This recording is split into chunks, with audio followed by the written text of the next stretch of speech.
Hi, this is Daniel DiTuro. Are you concerned about chronic inflammation? In this video, I'll look at what is inflammation, chronic inflammation risk factors, inflammatory and anti-inflammatory foods, omega-6 and chronic inflammation, anti-inflammatory diets, and how lifestyle affects inflammation. First, what is inflammation? There are two types, acute and chronic, also known as low grade. Acute inflammation is the type that protects and heals after an infection or injury. It is your body's natural defense mechanism. It can occur within minutes, but usually lasts only a few hours or days. Low levels of chronic inflammation is also natural. It also can occur within minutes, but can last months or years, remaining active after the threat has been eliminated. Levels of chronic inflammation are higher in people who are overweight or obese. Chronic inflammation is measured by checking for proteins produced by the immune system. There are risk factors associated with high levels of chronic inflammation.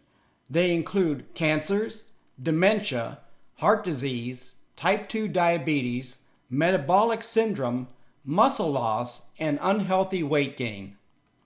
While there is growing evidence chronic inflammation is linked to a number of serious diseases, the cause and effect are still unknown. That has not stopped people from trying to profit from this still evolving area of medical science. Usually, the controversy revolves around inflammatory and anti-inflammatory foods.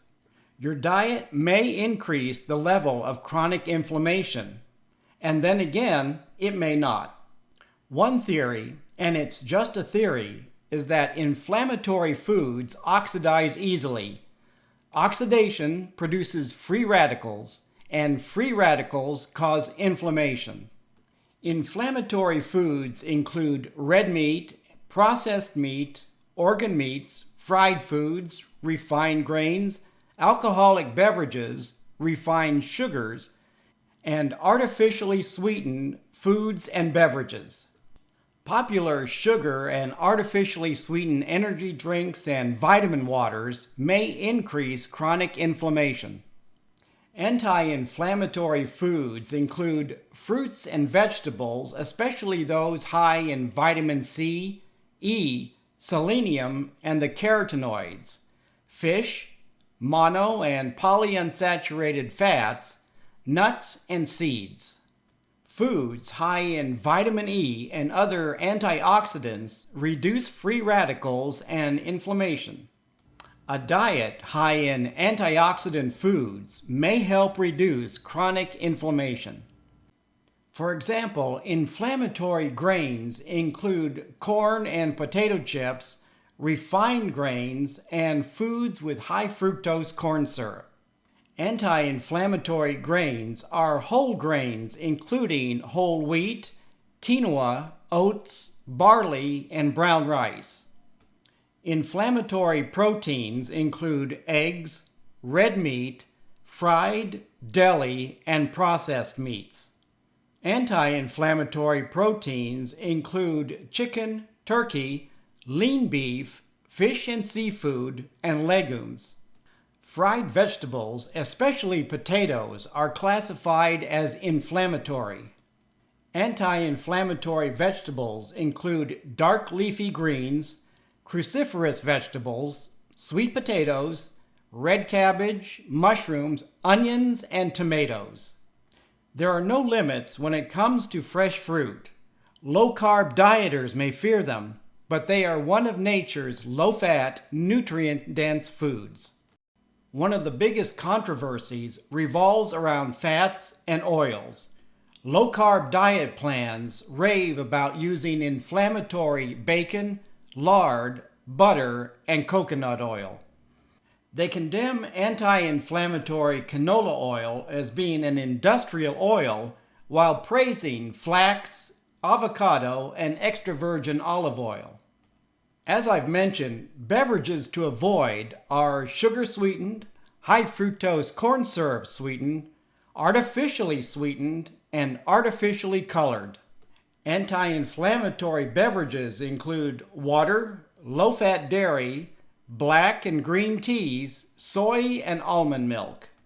Anti-inflammatory herbs and spices include ginger, turmeric, garlic, cinnamon, chilies, clove, and black pepper. Our next topic is omega-6 and chronic inflammation. For decades, there was a concern about a link between a high omega-6 diet and chronic inflammation. That concern, based on very weak evidence, has turned to paranoia to support high saturated fat diets. What are omega-6 fatty acids? They are a type of polyunsaturated fat found in meats, vegetables, oils, nuts, and seeds.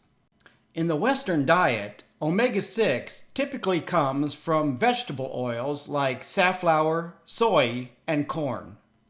Omega-6, along with omega-3, are essential fatty acids, meaning your body needs them but cannot make them.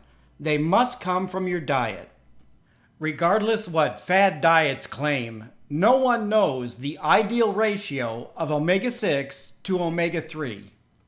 That does not stop celebrity diet experts from claiming they know the ideal ratio. They claim ratios of 2-to-1 or even 1-to-1 are ideal for good health, and they sell a variety of dietary supplements to achieve those ratios. These unsubstantiated claims lead some people to believe they must eat a zero omega-6 diet, even though a diet high in omega-6 fatty acids have been linked to lower LDL, increased HDL, and reduced insulin resistance.